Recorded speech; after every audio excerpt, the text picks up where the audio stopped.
শুক্রবার জুমার দিন আসরের নামাজের পর আপনি যদি এই দোয়াটি পড়তে পারেন, ইনশাআল্লাহ অলৌকিক ফলাফল পাবেন, যা পেয়ে আপনি সন্তুষ্ট হয়ে যাবেন। কোনো চাওয়াই আপনার অপূর্ণ থাকবে না।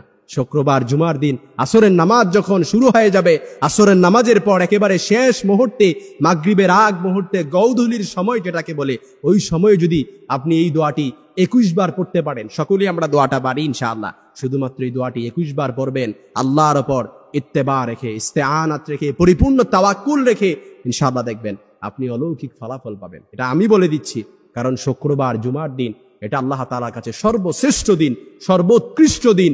এটা হচ্ছে যত দিন আছে, বছরে 365 দিন, মাসে 30 দিন, সপ্তাহে 7 দিন, এই সব দিনের মধ্যে সর্বশ্রেষ্ঠ দিন হচ্ছে জুমার দিন। এটা হচ্ছে সুন্নাতুল্লাহি ফিল আরদ, এটা হচ্ছে আল্লাহ তাআলার সুন্নাহ। আল্লাহ তাআলা স্থানের উপর স্থানকে প্রাধান্য দিয়েছেন, ব্যক্তির উপর ব্যক্তিকে প্রাধান্য দিয়েছেন, সময়ের উপর সময়কে প্রাধান্য দিয়েছেন, জায়গার উপর জায়গাকে প্রাধান্য দিয়েছেন, দিনের উপর দিনকে প্রাধান্য দিয়েছেন। আর এই সব দিনের উপর প্রাধান্য দিয়েছেন জুমার দিন, ঈদুল আজহার দিন, ঈদুল ফিতরের দিন। এই দিনগুলো আল্লাহ তাআলার কাছে সর্বশ্রেষ্ঠ দিন, সর্বোৎকৃষ্ট দিন। এই জন্য আপনি যদি জুমার দিন আসরের নামাজের পর আল্লাহ তাআলার কাছে এই দোয়াটি 21 বার পড়তে পারেন, ইনশাআল্লাহ আমি বলে দিচ্ছি আপনার সব চাওয়াগুলো আল্লাহ তাআলা পরিপূর্ণ করে দিবে। দুশ্চিন্তা থেকে মুক্তি পেতে যাচ্ছেন, আল্লাহ তাআলা কবুল করে নেবেন। উদ্বেগ উৎকণ্ঠা থেকে মুক্তি পেতে চাচ্ছেন, আল্লাহ তাআলা কবুল করে নেবেন। এমনকি ঋণের বোঝায় চাপা পড়ে আছেন, জর্জরিত আছেন, আল্লাহর কাছে দোয়া করছেন, কবুল হচ্ছে না, শুক্রবার আসরের পর এই দোয়াটি 21 বার পড়ে দুহাত তুলে আল্লাহর কাছে বলেন, কায়মানুবাক্যে পরিপূর্ণ তাওয়াক্কুল আর বিশ্বাস রেখে বলেন, আল্লাহ তাআলা কবুল করে নেবেন ইনশাআল্লাহ। আমরা সকলেই দোয়াটা পারি। দোয়াটা হচ্ছে কোরআন আল কারীমে আল্লাহ তাআলা বলেছেন, ফাকুল তুস্তাগফিরু রাব্বাকুম ইন্নাহু কানা গাফফারা ইউরসিলিস সামা আলাইকুম মিদরারা ওয়া ইউমদিদুকুম বিআমওয়ালিন ওয়া বানিনা ওয়া ইয়াজআল লাকুম জান্নাতি ওয়া ইয়াজআল লাকুম আনহারা। অর্থাৎ কেউ যদি সবসময় ইস্তেগফার পড়ে, আল্লাহ তাআলা তাকে এমন রিজিক দিবে, এমন বারাকা দিবে, ধন সম্পদে বারাকা দিবে, সন্তান সন্ততিতে বারাকা দিবে, মালে বারাকা দিবে, এমনই কি আল্লাহ তাআলা আকাশ থেকে বৃষ্টি বর্ষণ করবে, রহমতের বৃষ্টি বর্ষণ করবে।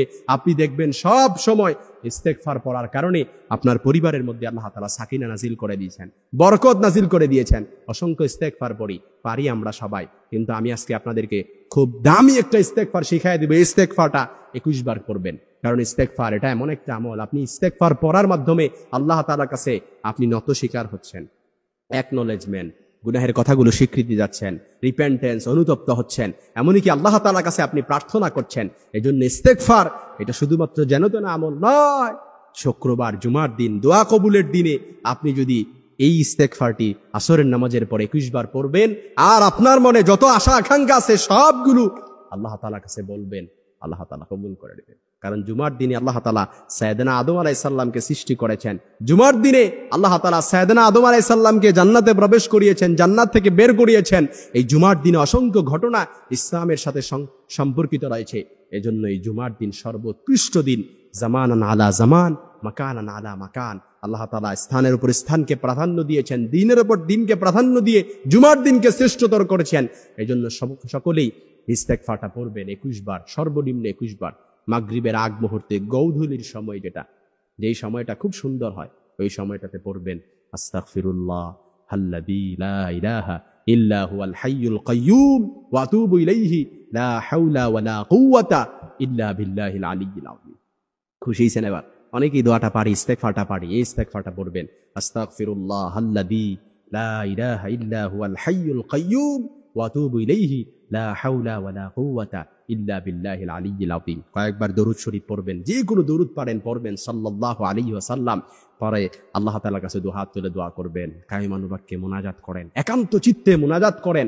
নিজের সব কথাগুলো, দুঃখের কথাগুলো, উদ্বেগ উৎকণ্ঠাগুলো, যত ঝামেলা আছে, যত পেরেশানি আছে, সব কিছু আল্লাহ তাআলার কাছে তুলে ধরেন।